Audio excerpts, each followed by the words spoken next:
Gershman, Brickner, and Bratton wants to set the record straight and has established a section on its website responding to what it calls attacks from the governor's office and other inaccurate information being spread around by those working to undermine the receivership. He can call it what he wants to, but I'm glad he's putting that on his website. It was earlier this month when the governor's office released research on the federal receiver's billing and work, which showcased everything from $1,000,000-a-year salaries, extravagant dinners, and luxury hotel suites.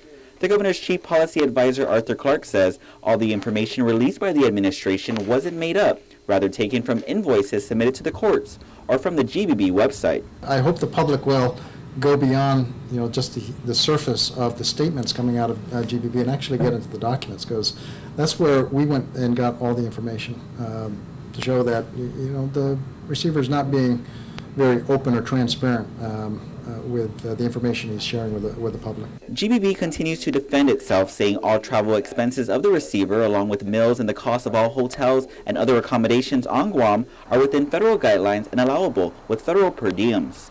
GBB further states that charges made by the governor's office that the access road to the Lazon landfill was designed and built around a piece of land that was thought to be private property, but which the government actually owned, are untrue. The statement is partially inaccurate. The government didn't own the property.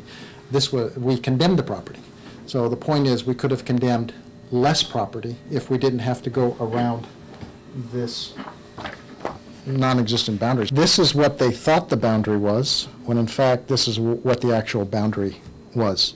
As for multi-million-dollar salaries for receiver personnel, GBB states there isn't. GBB states its rates range from a low of $65 to a high of $270 an hour, adding from these rates, in addition to the cost of its highly skilled personnel, many other GBB expenses not reimbursed by Guam must be paid. Clark, on the other hand, says the governor's office research wasn't intended to indicate that these multi-million-dollar salaries were for a single year, but for over a 5 to 6 year history of GBB being hired. He says based on their billings, GBB management each make in excess of $30,000 a month, or about $350,000 to $400,000 annually per person, or collectively over $1 million a year. The point that the solid waste directors are making is that, they're hired consultants being paid on an hourly basis to get this company up and running so that it can be profitable. And I understand that the Solid Waste Authority, the Lazon landfill, they actually went out and have hired an operation company. So there's a company operating it now, so it's fully operational. So the question raised by the Solid Waste board members is, why haven't they phased out that portion of their fees? GBB, meanwhile, has repeatedly claimed that several statements from the governor's office are false, from how the receiver has not met its fiduciary responsibility to how the consent decree projects are $63 million over budget.